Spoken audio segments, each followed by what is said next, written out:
Bismillahirrahmanirrahim. Assalamualaikum warahmatullahi wabarakatuh. Alhamdulillahi rabbil alamin.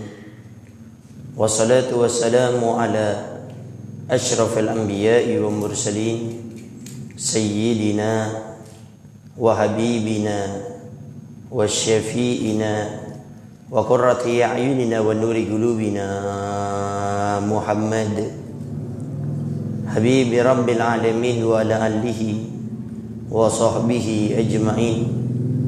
Allahumma salli wa sallim ala sayyidina Muhammad tibbil qulub wa dawaiha wa afiyatil abdani wa shifaiha wa nuril absari wa diyaiha wa qutil arwah wa gidaiha wa ala alihi wa sahbihi wa sallim. Allahumma ij'al sarirati khairan min alaniyati waj'al alaniyati salihah, amma ba'du. Al-mukarram al-muhtaram yang sama-sama kita muliakan dan kita hormati selalu, para alim, para ulama, para asatidah, penyambung lisan sekaligus penerus perjuangan Nabi kita Muhammad sallallahu alaihi wa alihi wa sahbihi wasallam, yang kita doakan selalu mudah-mudahan para ustadz, para kiai, para ulama, para habaib kita diberikan panjang umur oleh Allah dalam keadaan sehat wal afiyah. Allah Subhanahu wa taala berikan kemudahan kepada beliau baik itu urusan dunia maupun urusan akhiratnya. Allah Subhanahu wa taala jauhkan beliau-beliau semuanya daripada fitnah yang terjadi di akhir zaman ini insyaallah. Amin. Amin ya rabbal alamin. Dan juga segenap para ibu-ibu, para hadirat jamaah musalla Miftahul Falah yang mudah-mudahan kita semuanya selalu diberikan kemuliaan oleh Allah Subhanahu wa taala. Alhamdulillah, pada sore kali ini Allah Subhanahu wa taala masih memberikan kepada kita hidayahnya serta taufiknya sehingga kita bisa meluangkan waktu kita bersama untuk duduk di majelis taklimnya Nabi Muhammad sallallahu alaihi wasallam. Tatkala kita menghadiri acara-acara seperti ini, hadirkanlah dalam diri kita masing-masing bahwasanya ini adalah majelis taklimnya Nabi Muhammad. Sehingga orang yang paling banyak, yang paling sering hadir di majelis taklimnya Nabi Muhammad di dunia, maka itulah manusia umat yang kelak di hari kiamat akan duduk bareng dengan Nabi Muhammad di surganya Allah Subhanahu wa taala. Karena kita punya Nabi tidak pernah mewarisi harta baik kepada keluarga anaknya ataupun kepada umatnya. Tetapi Nabi jelaskan, aku wariskan ilmu kepada mereka. Ilmu yang terus akan selalu ada. Setelah Nabi meninggal diturunkan oleh sahabat-sahabat Nabi. Setelah sahabat Nabi meninggal diturunkan oleh para tabi'in. Para tabi'in meninggal diturunkan oleh tabi'in sampai kepada ulama kita, sampai kepada kita pada saat ini. Sehingga tidak mungkin orang akan menjadi baik tanpa mereka tidak mengikuti jalannya Nabi Muhammad sallallahu alaihi wasallam. Maka tatkala kita datang ke tempat ini, hakikatnya kita ini ingin makin dekat dengan Nabi Muhammad. Bukan hanya sekedar untuk mencari ilmu agama. Karena bukti orang itu yang mengaku cinta kepada orang yang dicinta adalah mengikuti apa yang disenangi oleh orang yang dicintainya. In kana hubbuka shadiqan la ata'tahu innal muhibba liman yuhibbu muti'u. In kana hubbuka shadiqan, kalau cintaimu itu benar, nyata, sungguh dengan orang yang kau cintai, la ata'tahu, kamu akan mentaatinya. Apa yang diperintahkan kepada orang yang kau cintai akan kau ikuti.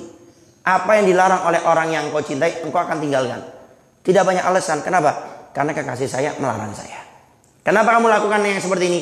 Karena kekasih saya melakukan yang seperti ini. Innal muhibba liman yuhibbu muti'u. Karena sungguhnya pecinta kepada orang yang dicintai itu muti'u, akan taat. Nah, di antara bentuk kecintaan kita kepada Nabi Muhammad SAW, ya kita sering hadir di majelis taklim seperti ini. Jadi tidak usah melihat siapa yang ngisi. Tidak usah melihat ustadznya siapa, kiainya siapa, ulamanya siapa, habibnya siapa. Tidak usah. Pokoknya yang ngisi selama satu akidah dengan kami, dengan kita Ahlus Sunnah wal Jamaah, Asy'ariyah Maturidiyah As-Sufiyah, mengikuti jalannya orang-orang soleh pada zaman dahulu, kita hadir. Tidak usah banyak nanya, itu ustadznya ada enggak, habibnya hadir enggak, ini penyakit. Ini kalau sudah nanya kayak gini, itu biasanya kalau ustadz, kiai, ulama, habib yang nggak datang, walaupun ada penggantinya, itu 99% biasanya nggak datang itu orang. Nah, yang kita khawatirkan kalau ada orang model kayak gini, di hari kiamat dia akan dipisah oleh Allah bersama Nabi Muhammad SAW. Kenapa? Karena kita di dunia memilah-milih majelis taklimnya Nabi Muhammad. Maka siapapun yang akan mengisi khususnya di musola Miftahul Falah ini hadir. Jadi kalau kita ngaku cinta sama Nabi Muhammad, ini ilmu adalah warisan Nabi Muhammad, ya kita hadir. Kenapa? Di samping saya ingin belajar ilmu agama, tapi saya juga kelak di akhirat ingin bersama Nabi Muhammad SAW. Cita-cita kita ini jangan terlalu rendah. Ada orang cita-citanya pengen dapat syafaat Nabi Muhammad. Itu rendah. Itu kelas TK, kelas SD. Kita harus naik yang lebih tinggi lagi. Seperti sahabat-sahabat Nabi Muhammad SAW itu, cita-citanya bukan hanya sekedar pengen dapat syafaat Nabi, pengen masuk surga yang di dalam surga tersebut ada Nabi Muhammad SAW. Kenapa? Karena mereka pengen ntar setiap saatnya bertemu dengan Nabi Muhammad. Setiap saatnya matanya beliau, para sahabat Nabi, pengen melihat wajahnya Nabi Muhammad.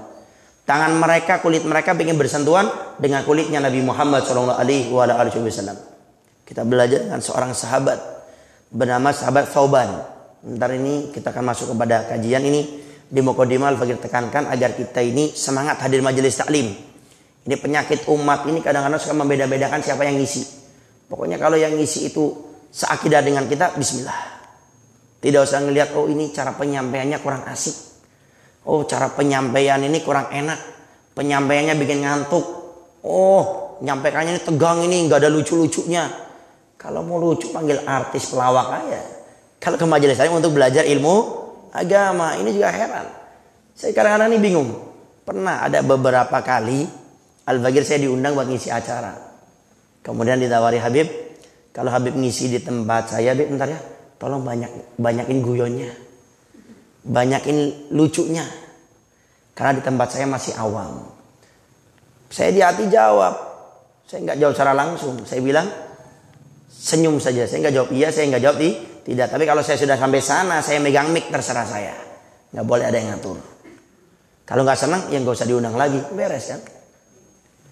Ala kulli hal, karena awam itu harusnya dari awal ditekankan akhlak yang baik. Cara hadir majelis taklim itu yang baik seperti apa? Akhlak adab dasarnya seperti apa? Menata niat orang hadir majelis taklim seperti apa? Bagaimana menjaga hati waktu kita belajar ilmu agama? Itu yang penting. Jangan malah diajarkan image masyarakat ini sama maaf para sepuhnya, mungkin ustadznya atau DKM masjidnya. Itu setiap ngundang pasti yang bisa ngelucu. Ini saya baru-baru ini pernah ketemu salah seorang sesepuh atau DKM gitu.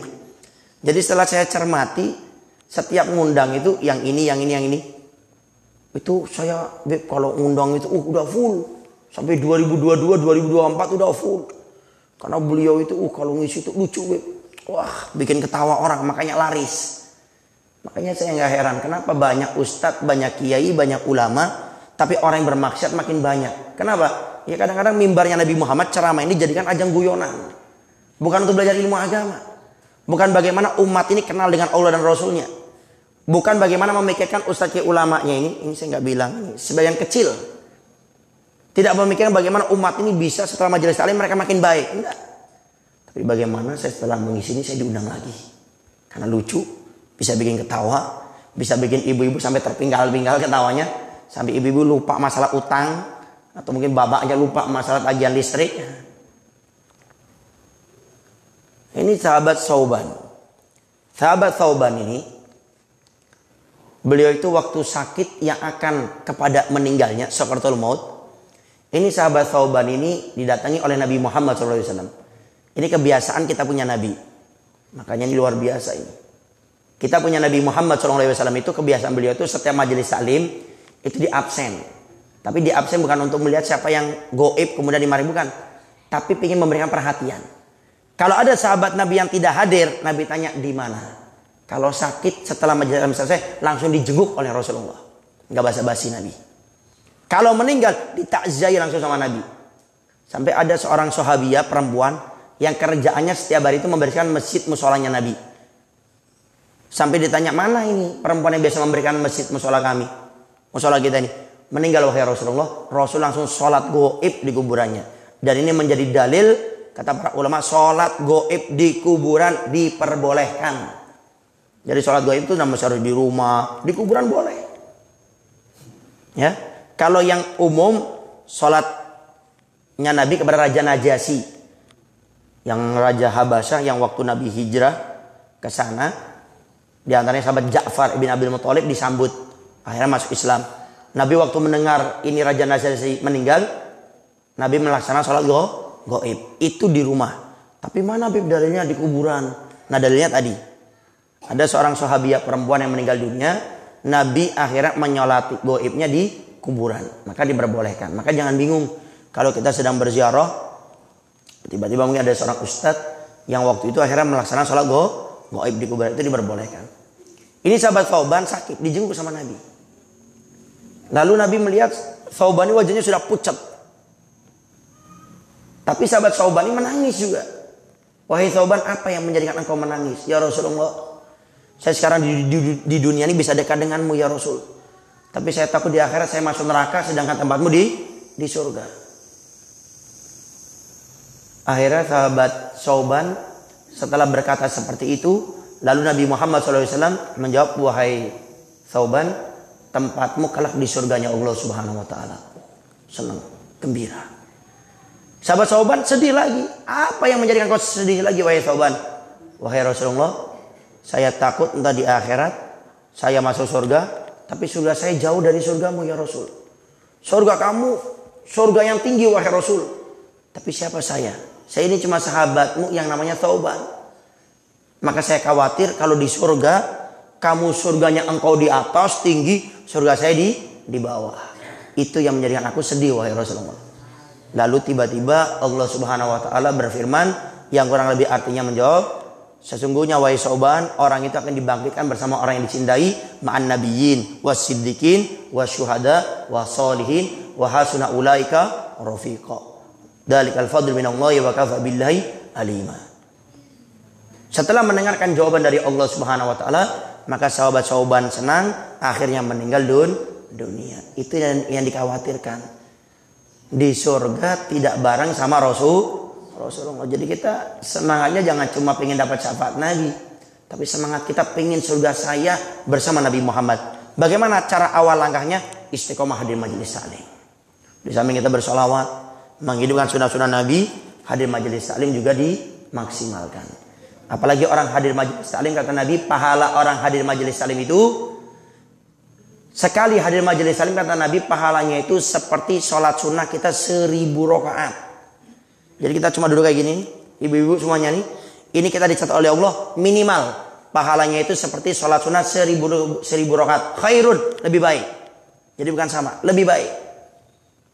Kita sampai meninggal pun mungkin nggak pernah bisa sholat sunnah 1000 rakaat. On terawih saja 20 rakaat kita pilih-pilih masjid musolanya kan. Cari imam yang ekspres, yang cepet. Kalau imamnya ini lama, baca surahnya panjang-panjang, pasti sepi hari kedua. Tapi kalau yang konsisten si imam ini cepat, apalagi kemarin sempat viral ada orang jadi imam sholat tarawih 20 rakaat cuma 7 menit. Bagaimana hukumnya? Ya tidak sah. Karena apa? Karena tidak ada tumak ninanya. Tumak nina itu rukun dari rukunnya sholat. Tumak nina itu ada diam sejenak. Para ulama menjelaskan diam sejenak ini kadarnya seperti apa? Dengan kadar mengucapkan subhanallah ini. Allahu akbar, Allahu akbar, Allahu akbar. Itu maknanya mana? Enggak bakal sah seperti itu. Maka di sini sekali lagi ini keutamaan pahala yang luar biasa, apalagi kita dengan hadir majelis taklim kita bisa mengetahui mana yang wajib, mana yang haram, mana yang Allah perintahkan, mana yang Allah larang. Itu di majelis taklim. Sampai ulama kita mengatakan paling banyaknya orang masuk neraka bukan karena mereka meninggalkan kewajiban Allah, bukan. Bukan juga karena mereka bermaksiat kepada Allah, bukan. Tapi faktor terbesar orang itu banyak yang masuk neraka karena mereka tidak belajar ilmu agama. Jadi yang haram terus dikerjakan karena dikira bukan haram. Yang wajib ditinggalkan, tidak dikerjakan. Kenapa? Karena dia tidak tahu bahwasanya itu adalah suatu kewajiban. Maka penting bagi kita untuk selalu belajar ilmu agama. Bagaimana berakhlak yang baik, bagaimana cara bicara kita, bagaimana kalau kita bisa menjaga perasaan orang, itu kan dengan ilmu agama. Penting, banyak. Bahkan kayaknya perlu ntar suatu saat kita hadirkan bagaimana akhlak di majelis taklim yang harus dijaga. Ini banyak. Karena kadang-kadang ini pernah ada kejadian yang saya lihat sendiri. Ada seorang ustadz yang agak sensitif masalah akhlak. Jadi di majelis taklim, tiba-tiba ustadznya lagi ngisi acara, ada panitia membagi-bagi snack. Bagi-bagi makanan. Bagi-bagi snack. Itu dihabisi langsung di majelis taklim tersebut. Sampai bahkan mau ditinggalin majelis taklimnya. Sehingga perlu bagi kita untuk betul-betul mengetahui akhlak dan adab. Para hadirin wal hadirat yang dimuliakan oleh Allah Subhanahu wa taala. Kemudian pada sore kali ini kita ada tema, kita akan membahas tentang bagaimana cara menggapai rumah tangga yang sakinah, mawaddah warahmah. Rumah tangga yang penuh ketenangan, tidak ada ribut, tidak ada cekcok, tidak ada saling menghina, tidak ada saling menggunjing di belakang pasangan kita. Yang ada hanya mawaddah, cinta, rahmah, kasih sayang, saling mengabdi. Berbeda sesaat hanya untuk mendapatkan kekompakan yang selama-lamanya. Karena tidak mungkin orang menikah tidak ada beda pendapat, itu mustahil. Kenapa saya bilang mustahil? Karena Nabi kita Muhammad SAW juga pernah beberapa kali dialog beda pendapat dengan istri-istrinya, sehingga tidak mungkin. Nah, sekarang bagaimana resep kuncinya agar kita bisa mendapatkan rumah tangga yang sakinah, mawaddah warahmah, penuh ketenangan, penuh cinta, penuh kasih sayang, saling mengabdi, saling khidmah. Itu bagaimana caranya? Di sini para ulama menjelaskan beberapa. Cuma di sini satu saja kita fokus, kita bahas masalah ini. Cara untuk mendapatkan rumah tangga yang sakinah, mawaddah warahmah, tidak boleh dalam rumah tangga tersebut ada tuntut menuntut. Tidak boleh ada yang mengatakan saya benar, kamu salah. Tidak ada. Rumah tangga itu partner. Partner itu artinya kerjasama. Kalau dalam permainan bola, kita yang laki-laki ini, permainan bola itu pasti pelatihnya itu sudah bagi. Ada kiper. Kipernya tugasnya menjaga gawang, jangan sampai kebobol. Depan kiper ada back untuk bagaimana mencegat penyerang-penyerang agar tidak nembak. Kemudian ada namanya gelandang, yang bagiannya itu dia membantu back dan juga bantu penyerangan. Ada juga namanya penyerang, yang dia ini tugasnya mencetak gol. Sehingga ini partner semuanya. Tidak boleh ada yang ngambek. Si kiper bilang kurang ajar, saya ditendangin terus dari tadi ini. Nggak mau saya jadi kiper, saya pengen maju ke depan. Golnya makin banyak. Atau yang penyerang ngambek, dari tadi saya nyerang nggak masuk-masuk, enak saya ini. Udah saya ke belakang aja. Akhirnya tidak ada nyetak gol. Tapi klub bola yang paling konsisten, yang menjadikan itu bola itu sebagai partner, itu pasti yang akan mendapat kemenangan demi kemenangan. Sama rumah tangga seperti itu juga. Walaupun pemainnya cuma dua, yaitu suami dan istri. Makanya saya pernah mendengar ada ulama kita mengatakan semua orang bisa menghancurkan rumah tangga kita. Semua orang, mau tetangga, mau orang tua, mertua, keluarga, semuanya bisa menghancurkan rumah tangga kita. Tapi yang sesungguhnya yang bisa mempertahankannya, yang bisa menghancurkannya cuma dua orang, suami dan istri, nggak ada yang lainnya. Sehingga di sini dalam kita berumah tangga kita harus ingat, dalam rumah tangga tidak boleh tuntut menuntut. Tidak boleh ada yang mengatakan saya benar, kamu salah, kemudian saling menghina. Nggak bakal mendapatkan ketenangan, kasih sayang, cinta dalam rumah tangga, tidak ada. Sehingga setelah saat ini kita jangan suka menuntut, baik ibu sama suami atau suami sama istri, tidak ada. Lalu bagaimana? Bantu pasangan kita dengan kekurangannya.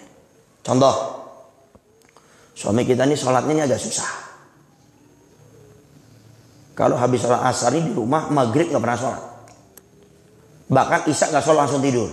Subuh sholat, cuma maghrib isya nggak pernah sholat. Jangan tuntut. Kenapa? Dia partner kita. Kalau kita tuntut, hancur kita punya rumah tangga. Kalau bola, klub bakal hancur. Lalu bagaimana caranya? Kita bantu. Suami saya ini kalau maghrib jarang sholat. Istri yang soleh, istri yang baik, dia cari celah. Gimana caranya suami saya bisa sholat? Dia akan berpikir terus. Cara satu nggak bisa, pikir cara dua, cara nggak bisa. Sampai mentok dia nggak bisa, dia akan cari orang ketiga. yang sekiranya bisa mengingatkan suaminya, punya ilmu agama, bisa nutup aibnya untuk mengingatkannya. Ini partner, tidak menuntut. Tapi kalau sudah memang hatinya busuk, rumah tangga itu untuk sekedar menjadikan suaminya itu kambing perah atau untuk sekedar mencari duit, melihat suaminya tidak baik, langsung diomelin. Bang, sudah umur 50 tahun masih nggak sholat, mau masuk neraka. Nyalain suami. Kira-kira suaminya diem, makin jadi lagi. Biarin saya masuk neraka saya. Makin ribut lagi ntar. Sehingga di sini kita harus mengingat bahwasanya manusia itu kalau dituntut itu paling nggak senang. Siapapun, jangankan kita, ustadz pun, kiai pun kalau dituntut pun mereka basar ya bisa. Mungkin nggak senang marah, itu lumrah. Apalagi pasangan kita. Apalagi notabene pasangan kita ini tidak pernah mondok, tidak pernah belajar ilmu agama. Oh, yang mondok aja bisa ngamuk, bisa marah. Apalagi pasangan kita yang tidak pernah mondok, cuma berbekal hadir majelis taklim saja. Lalu bagaimana? Jangan dituntut, tapi bantu dia untuk menyempurnakan kekurangannya. Contoh, tatkala sudah jam 5:30 kita sudah ngasih rambu-rambu, bang, bentar lagi salat maghrib berjamaah ya. Saya pingin lah sekali-kali abang jadi imam. Oh, enggak usah anda bang, sekali aja. Akhirnya suami, ya sudah, enggak apa-apa lah sekali-kali. Akhirnya mau atur strategi. Setelah saya sholat, baca dzikir doa, ya Allah bang, enak banget ya sholat sama abang. Puji suami kita, sehingga merasa senang. Gimana bang, kalau isanya bareng lagi ya. Terus berpikir, jangan dituntut. Berpikir untuk kita menyempurnakan kekurangan pasangan kita. Kemudian jangan lihat pasangan kita sebagai seorang yang tidak punya aib, tidak punya celah. Kita punya suami itu punya celah, kita punya istri punya celah, punya kekurangan. Nah, kita sebagai partner bagaimana kita mengisi kekurangannya. Jangan pandang suami kita sebagai malaikat, jangan pandang istri kita sebagai bidadari. Mereka manusia biasa yang punya kekurangan, sehingga kita sebagai pasangan partner yang baik, kita berusaha menyempurnakannya. Istri kita, maaf ini, naudzubillah min dzalik, ada yang suka buka aurat. Nah, kita sebagai suami yang baik, yang bijak, bagaimana berpikir? Bisa mungkin suatu saat kita puji, wah istriku, saya ini kalau ngelihat kamu ini cantik sekali, itu tahu kapan saya paling ngelihat wajah kamu itu paling cantik? Nggak tahu bang, kapan bang? Waktu saya bangun tidur? Bukan, waktu kamu pakai kerudung. Saya lihat cantik sekali wajahmu, luar biasa. Padahal yang dipuji istrinya ini sudah usia 80 tahun. Udah nenek, udah peot. Cuma tidak masalah. Kita puji karena orang itu kalau dipuji senang, kalau dituntut tidak senang. Itu kita harus pahami.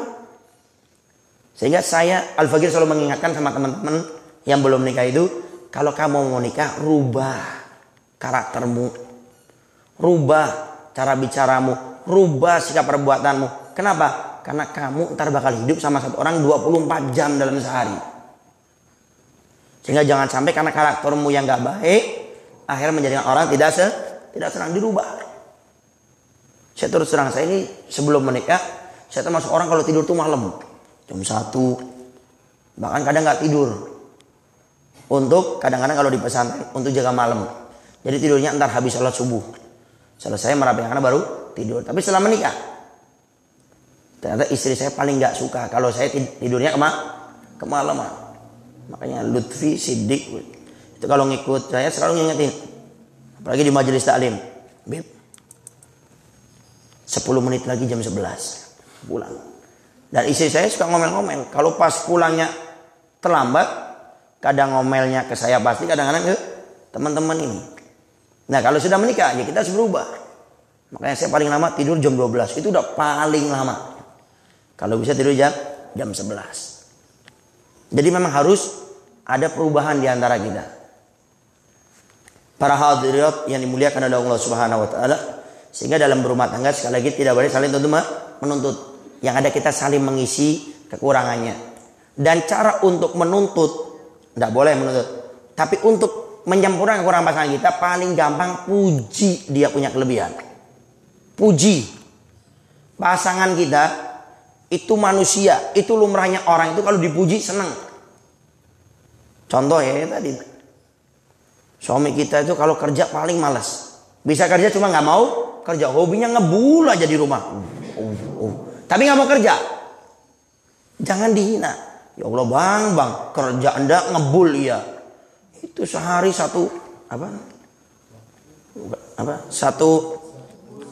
satu bungkus. Kalau satu selop mah banyak. Itu ngerokok. Kenapa kok takut banget? Ada mertua. Satu bungkus. Satu bungkus berapa? Saya tanya sama orang-orang tuh, satu rokok satu bungkus tuh paling murah paling 15.000. Umumnya 20-an. Coba sehari 20.000. Sudah nggak kerja. Kali sebulan berapa? 600.000. Kan lumayan kalau buat dapur. Oh, istrinya ngamuk, kemudian bawa sapu lidi yang buat kasur itu.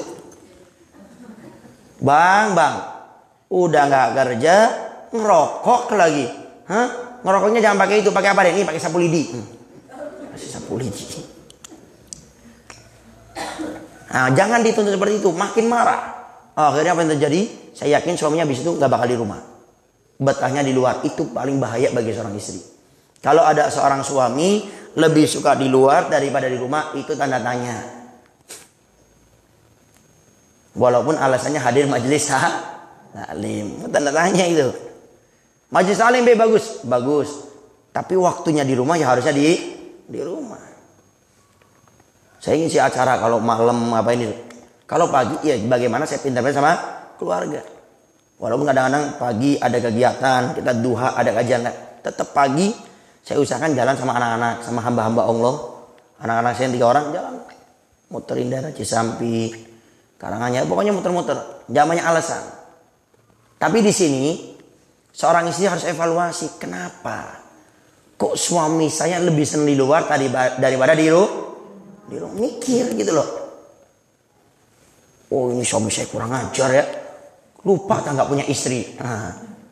Jangan gitu. Jangan dituntut. Evaluasi ini kenapa? Walaupun yang alasannya hadir majelis taklim. Contoh, bang mau kemana bang? Hadir majelis taklim. Jam berapa? Ntar acaranya jam 8. Berangkatnya jam 2 siang. Nah, tanda tanya ada apa ini? Sehingga jangan menyalahkan suami kita. Tapi evaluasi kenapa? Kok suami saya lebih senang di luar daripada di rumah? Mungkin suami kita ini menganggap rumahnya itu sudah bukan sebagai surga, neraka. Jangan-jangan itu. Karena Nabi pernah berdoa, baiti jannati, rumahku surga. Kita diperintah oleh Rasul bagaimana menjadikan rumah sebagai surga. Di antaranya apa? Buat kita dengan usaha. Apa? Jangan dibuat yang di rumah itu nggak betah. Lah kita ini. Ada suami itu paling gak betah di rumah. Setelah dicari itu kenapa? Istrinya hobinya ngomel sama nuntut. Jadi gak ada yang lainnya. Senyum gak ada sudah. Senyum kalau akhir bulan. Itu pun kalau dapat duit. Kalau enggak gak ada senyum. Sehingga istri harus evaluasi. Kenapa kok suami saya lebih senang di luar daripada di rumah? Oh berarti mungkin saya ini kurang nyambut suami. Kalau suami ke rumah saya sibuk main HP. Suami saya ke rumah, saya sibuk dengan pekerjaan rumah. Ini penting nih bagi ibu-ibu. Nah, bagi para istri semuanya. Kalau suami sudah di rumah, fokus ngurus suami. Fokus. Walaupun Anda yang ustadzah. Ya, kalau sudah suami ke rumah, tutup itu HP. Makanya saya sering ditanya, Beb gimana biar kita sebagai istri bisa fokus ngelayani suami. Jangan megang HP kalau di rumah. Udah itu aja. Mungkin kalau sekarang ibu-ibu sekarang mungkin jarang megang HP. Tapi ibu-ibu yang baru nikah ini, yang ibu-ibu zaman now ini, istri zaman now, itu suaminya datang sibuk main HP. Sampai suaminya bilang, ini suamimu udah datang loh. Oh maaf bang, lagi ada diskon ini bentar lagi selesai. Makanya jangan heran suaminya lebih senang di rumah daripada lebih senang di luar daripada di rumah. Lalu bagaimana kalau sudah suami kita di rumah, HP-nya ditaruh. Sampai Nabi kita Muhammad SAW dan dijelaskan oleh para ulama, kalau sudah suamimu di rumah, nggak usah perbanyak sholat sunnah, nggak usah berbanyak ngaji Quran, nggak usah berbanyak zikir, fokus ngurus suami. Kenapa? Karena surganya istri terletak pada ridhonya suami. Kalau seorang perempuan belum menikah, surganya sama orang tuanya. Setelah menikah, sama suaminya. Dan itu aturan agama. Sehingga tatkala suami kita datang, fokus. ngurus kita punya suami. Bahkan istri yang soleha itu, di antara tanda-tanda istri yang soleha itu dia perhatian. Perhatian itu tidak mesti pakai duit. Perhatian itu dia betul-betul tahu keadaan si suami. Contoh, suami kita ini kalau pulang kerja itu jam 5. Nah kita ini jam 4 ini sudah siap-siap. Nyambut suami, pakai pakaian yang nyenengin suami, pakai minyak wangi yang nyenengin suami. Kemudian lipstiknya pakai, jangan lipstiknya dipakai kalau mau hadir acara nikahan aja. Mau kondangan, mau hadir acara aja. Kalau sama suami pakai itu ibadah, pahala besar. Bahkan dikatakan apabila seorang istri, kata Nabi, meninggal dunia suaminya ridha, maka Allah akan masukkan ke surga istri tersebut. Sehingga para istri nggak usah berbanyak ibadah yang aneh-aneh. Anda laksanakan daripada kewajiban Anda sholat 5 waktu, kemudian ngurus suami, sudah. Itu surga sudah. Makanya heran kalau ada seorang istri kalau di majelis taklim, luar biasa. Cekatannya urus ini, urus itu. Suaminya pulang ke rumah dianggap kayak laler yang lewat aja. Urus itu. Jam 5 mau datang, siap-siap. Rumah biasanya baunya nggak enak, semprot. Suami saya mau datang. Suami datang jam 5, sambut assalamualaikum. Waalaikumsalam. Suami walaupun di luar banyak urusan, capek, menit dengan macam-macamnya itu, tatkala disambut dengan seorang istri dengan senyuman yang paling indah, senang. Saya, Al-Fagir, saya ini, pertama kali saya nikah sama istri saya, pertama kali, setelah 4 hari saya di Bandung, di rumah mertua, itu saya langsung bawa ke Al-Bahjah, ke rumah di Cirebon, di dalam pesantren. Saya cuma pesan kayak gini sama istri saya, Umah, Abi tidak minta banyak sama Umah. Abi cuma minta satu saja. Kalau Abi datang masuk ke rumah, tolong disambut. Kemudian tatkala akan keluar, tolong dilepas dengan senyuman yang hangat. Kenapa? Karena itu Al-Fagir menurut saya, dan saya juga cerita sama dengar cerita daripada yang lainnya, yaitu yang paling disenangi suami. Jadi mau keluar dipisah dengan senyuman yang enak. Jadi keluar tuh semangat. Kemudian tatkala datang capek, ada urusan, mungkin ada orang yang berbuat dolim, melakukan perkara yang nggak benar kalau dia kerja, mungkin ada yang menipu, ada yang berbuat tidak enak, disambut sama istri paling nggak berkurang. Ini disambut endah, dibukakan pintu endah, suruh masuk lewat jendela lagi. Assalamualaikum, waalaikumsalam. Siapa suamimu deh? Maaf bang, sinetronnya lagi rame ini, masuk lewat jendela ya. So, dia jadi maling.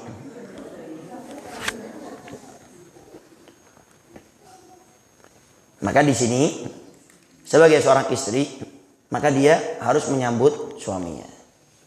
Buat sesuatu. Tatkala tidak ada kopi. Ini maaf, kita bicara yang pahit-pahit aja lah. Di rumah nggak ada kopi, karena uang nggak ada. Teh nggak ada. Adanya cuma air putih. Buat bagaimana air putih serasa minum kopi. Itu kita yang buat para istri. Bagaimana caranya? Sajikan dengan yang bagus. Datang, disambut, selesai bang duduk bang, buatin air.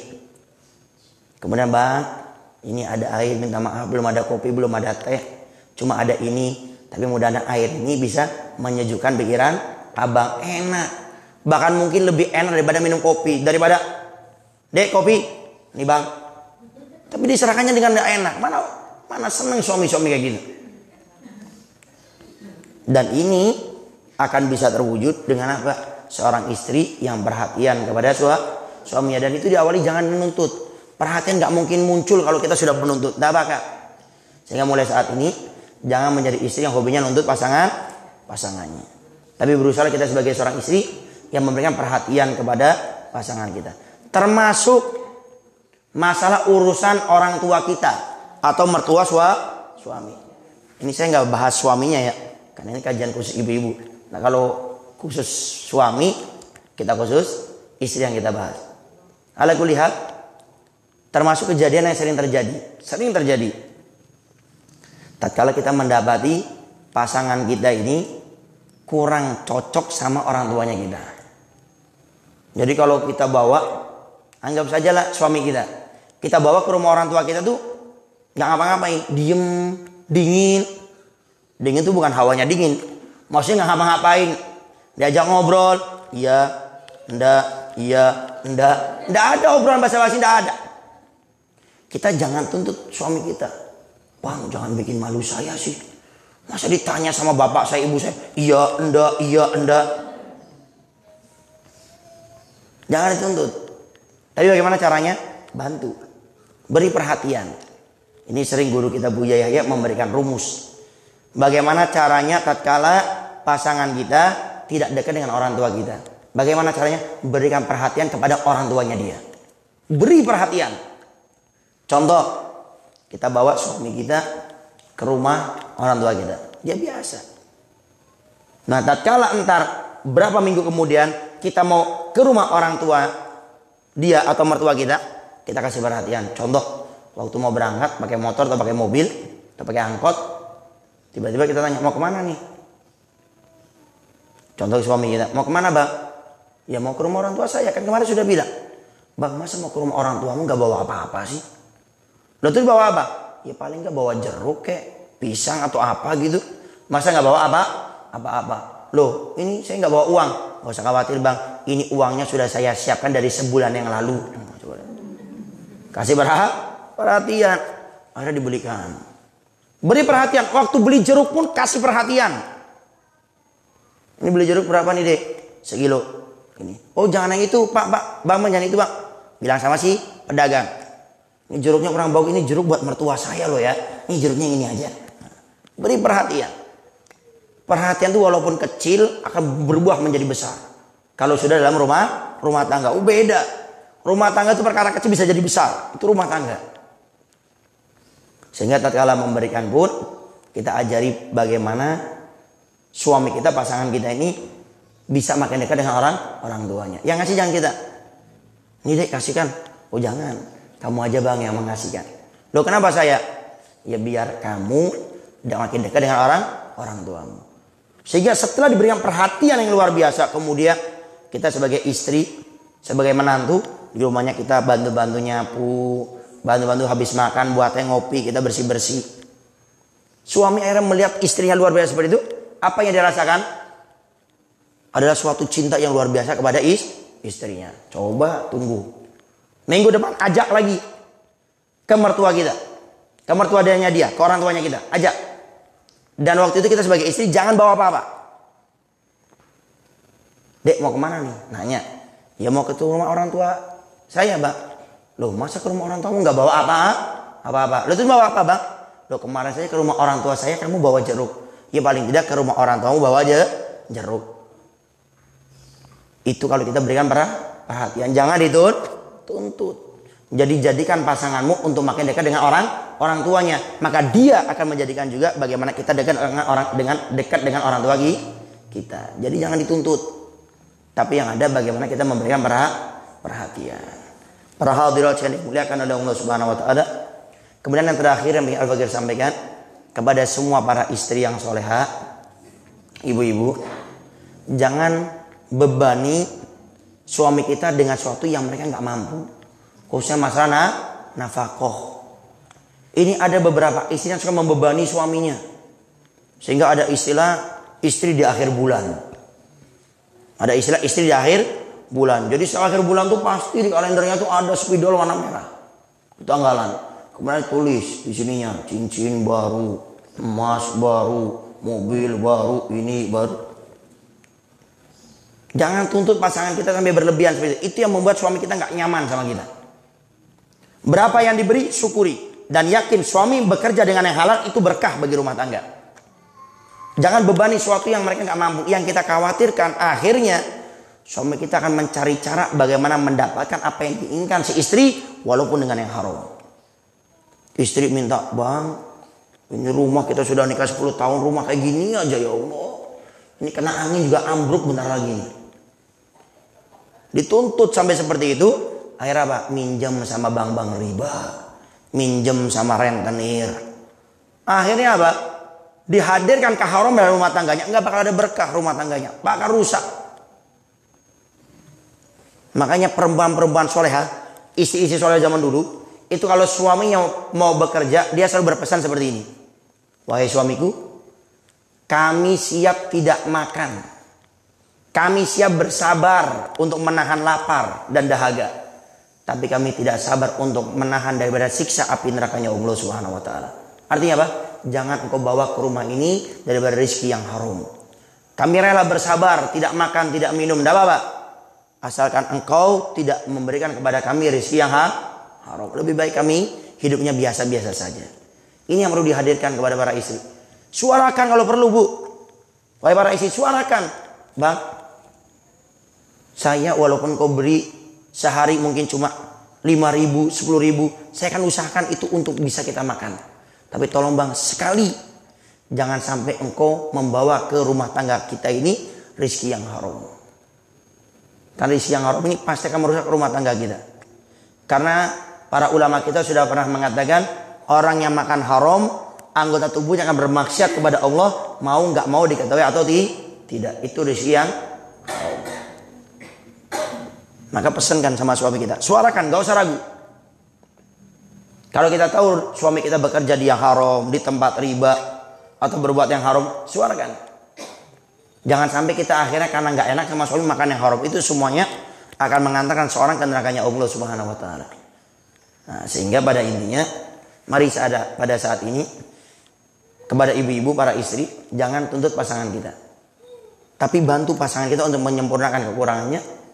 Jangan pandang suami kita sebagai malaikat, pandang suami kita sebagai manusia yang punya kekurangan. Kemudian berikan perhatian kepada mereka. Jangan kita menghina dengan kekurangannya, sehingga suami kita tidak betah tinggal di rumah, lebih betah di luar. Itu yang kita khawatirkan. Berikan suami kita perhatian. Kita harus tahu jam pulang suami kita kapan. Kalau di luar komunikasi yang baik, sering ditelepon, di WA, di SMS, video call. Sekarang zaman sudah serba gampang. Ya, jadi berikan perhatian kepada kita punya suami. Karena dengan kita memberikan perhatian, kita tidak tuntut pasangan kita, insya Allah Allah akan berikan kepada kita rumah tangga yang penuh dengan ketenangan, rumah tangga yang penuh dengan cinta, rumah tangga yang penuh dengan kasih sayang. Walaupun kita setiap hari makan sepiring berdua, cuma pakai garam, saya yakin akan kelihatan nikmat lebih daripada orang yang makan dengan enak. Kenapa? Karena mereka makan dengan rasa perhatian, mereka makan dengan rasa cinta, mereka makan bukan dengan tuntut menuntut. Tapi orang yang punya rumah megah, punya mobil, punya motor, punya tanah, tapi hidupnya saling tuntut menuntut, itu cuma semu daripada rumah tangga yang sakinah mawaddah warahmah. Tapi hadirkan mulai saat ini kepada pasangan kita, saling memberi perhatian, jangan tuntut, maka disitulah Allah Subhanahu wa taala akan memberikan kepada kita rumah tangga yang sakinah mawaddah warahmah. Biasakan hidup sederhana. Kita makan pakai garam, tidak apa-apa. Kita punya Nabi Muhammad SAW waktu bertanya dengan istrinya Sayyidah Aisyah, ya Aisyah, kita mau makan, ada lauk apa? Apa yang akan kita makan? Apa jawab Sayyidah Aisyah? Al-khal. Apa khal? Cuka. Kalau bahasa kita sekarang ini garam. Ya Rasul, di rumah kita nggak ada lauk, cuma ada cuka. Apa kata Nabi? Ni'mal idam al-khal. Senikmat-nikmatnya lauk yang ada adalah cuka. Itu pesan dari Nabi, jangan kau tuntut pasanganmu. Karena dengan kita hidup sederhana, tidak menuntut, menerima apa yang sudah Allah berikan kepada kita, itu yang menjadi nyaman. Tapi kalau kita menuntut, tunggu pada saatnya. Saat ini suami kita tidak menuntut atau tentang kita, tunggu pada saatnya. Waktu suami kita contoh minta berhubungan, kita tidak kasih karena ini karena itu. Atau mungkin suami kita suatu saat minta apa, minta ini, nggak mau kita, disitulah akan ada yang namanya tuntut menuntut. Ingat, manusia punya karakter bawaan, yaitu tidak suka untuk dituntut. Sekali kita tuntut, tunggu pada saatnya pasangan kita akan menuntut. Tapi yang ada sekali lagi, beri perhatian kepada mereka, bantu mereka untuk menyempurnakan kekurangannya. Dengan itulah insya Allah kita diberikan oleh Allah rumah tangga yang sakinah mawaddah warahmah. Karena rumah tangga sakinah mawaddah warahmah bukan didapat dengan doa, tapi dengan kita berusaha mewujudkan rumah tangga tersebut. Para hadirat yang dimuliakan oleh Allah Subhanahu wa taala, mungkin itu saja yang bisa Al-Bagir sampaikan. Mungkin tanya jawab. Barangkali ada ibu-ibu yang mau bertanya, bebas, ya. Tidak mesti harus masalah rumah tangga, bebas, ya. Yang penting seputar agama. Kalau tidak ada yang ditanyakan, akan kita tutup. Kalau ada yang bertanya akan kita jawab insyaallah. Wallahu a'lam bishawab.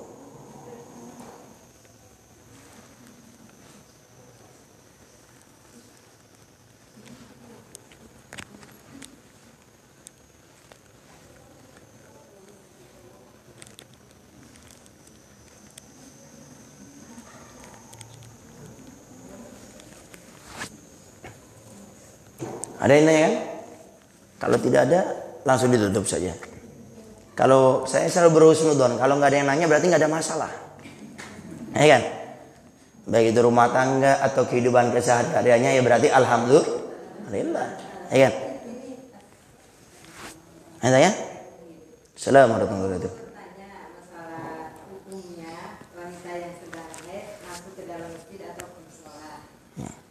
Kebanyakan yang pahamnya enggak apa-apa asal enggak nefes, itu gimana hukumnya? Baik. Bismillahirrahmanirrahim. Bagaimana hukumnya perempuan yang haid masuk masjid atau musola? Sebelum kita jawab kita harus tahu dulu definisi masjid itu apa. Masjid itu adalah satu tempat yang diwakafkan. Walaupun namanya musola, kalau diwakafkan hakikatnya itu masjid. Sehingga aturannya aturan masjid. Sehingga orang kalau iktikaf di musola artinya bukan wakaf, maka nggak sah. Karena yang diperbolehkan iktikaf atau sholat sunat tahiyatul masjid itu di masjid. Tapi namanya musola, tapi diwakafkan itu masjid. Sehingga boleh di musola tersebut untuk iktikaf dan juga sholat sunat tahiyatul masjid. Kenapa? Karena itu masjid cuma namanya musola. Jadi masjid itu sesuatu tanah atau tempat yang diwakafkan, bukan yang dipakai sholat Jumat. Jelas ya? Itu definisi masjid. Jadi walaupun kecil diwakafkan namanya masjid. Walaupun tulisannya musola, tetap itu masjid kalau diwakafkan. Tapi kalau musola itu nggak diwakafkan sama dia. Bahkan kadang-kadang kalau musola itu bersampingan dengan rumah si musola tersebut. Baik. Nah sekarang kita harus paham di antara yang diharamkan bagi perempuan yang haid di kitab-kitab fikih sudah disebutkan, termasuk kitab Safinatun Najah itu sudah disebutkan, termasuk larangan bagi perempuan yang haid itu adalah al-wukuf, al-mukthu fil masjid, berdiam di masjid. Bahkan di syarat yang kelima pengharamannya itu murur, lewat depan masjid itu tidak boleh. Kalau seandainya takut untuk darah itu keluar. Jadi kalau khawatir atau keluar itu haram hukumnya. Apalagi ini berdiam di masjid. Lewat kalau seandainya takut keluar baru itu tidak boleh.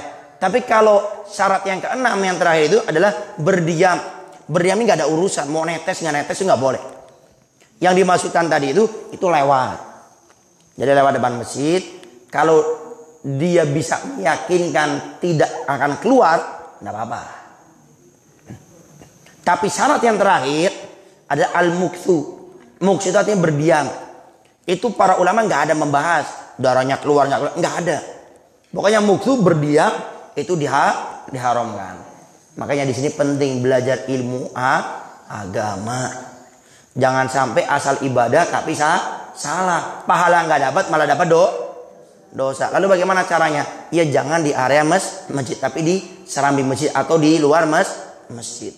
Dan ingat ya, kalau seandainya kita nggak datang pun karena ada udzur itu, kita dicatat oleh Allah mendapat pahala sempurna dapat hadir majelis taklim karena kita sudah niat. Contoh, ibu mau berangkat dari rumah ke masjid, sudah mau nyampe tiba-tiba kerasa lihat kamar mandi, ternyata keluar darah, ternyata darah haid. Maka ibu-ibu tidak usah ragu, tidak usah masuk karena hukumnya haram. Tapi ibu di luar mendengarkan, maka ibu dapat pahala sempurna. Kalaupun ternyata di luarnya nggak ada, cuma adanya di dalam saja, ya ibu tidak usah hadir, tapi tetap dapat pahala sempurna. Kata Nabi, innamal a'malu binniyat. Segala sesuatu tergantung niatnya. Ya, jadi yang dimaksud itu lewat. Tapi kalau sudah berdiam, itu tetap diharamkan, mau itu keluar darah atau tidak keluar darahnya. Dan itu kesepakatan 4 madhab sekaligus, tidak ada yang berbeda tentang masalah al-mukthu. Cuma yang harus bagi pernah dengar, Waktu di Al-Bahjah Buya Yahya menjelaskan ada ulama akhir-akhir ini. Dan itu ya menyalahi daripada ijtihadnya 4 madhab. Sehingga tidak usah diikuti. Pokoknya kalau kita haid tidak usah masuk masjid. Ya, cukup di luar saja mendengarkan. Kalau kita maksa masuk, 1 pahala nggak dapat, malah dapat dosa. Tapi kalau ibu-ibu mengalah, aduh haid.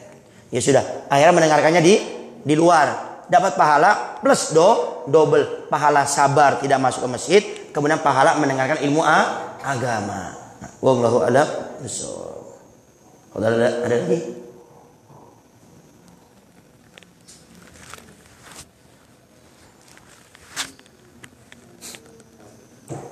Baik. Kalau sudah tidak ada yang bertanya, Al-Fakir cukupkan sampai di sini.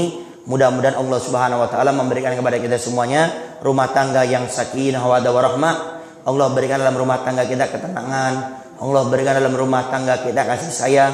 Allah berikan dalam rumah tangga kita kedamaian. Mudah-mudahan Allah jadikan kita pasangan yang bisa mengabdi kepada pasangan kita, dan Allah berikan kepada kita semuanya suami yang soleh, istri yang soleha. Kemudian Allah berikan dalam rumah tangga kita rizki yang halal penuh dengan berkah. Kemudian Allah berikan kepada kita semuanya anak-anak yang soleh dan soleha, yang berbakti kepada kita, yang selalu mendoakan kita baik semasa hidup kita atau setelah meninggalnya kita. Dan mudah-mudahan rumah tangga yang kita bina di dunia ini akan tetap disatukan oleh Allah sampai di surga bersama Nabi kita Muhammad sallallahu alaihi wasallam. Dan mudah-mudahan semua hajat kita dikabulkan oleh Allah Subhanahu wa taala, baik itu hajat dunia ataupun hajat akhirat. Rabbana atina fid dunya hasanah wa fil akhirati hasanah wa qina adzabannar. Wa sallallahu ala sayyidina Muhammadin wa alihi wasallam. Walhamdulillahirabbil alamin. Al-Fatihah.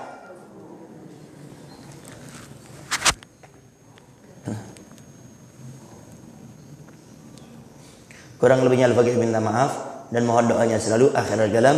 Assalamualaikum warahmatullahi wabarakatuh.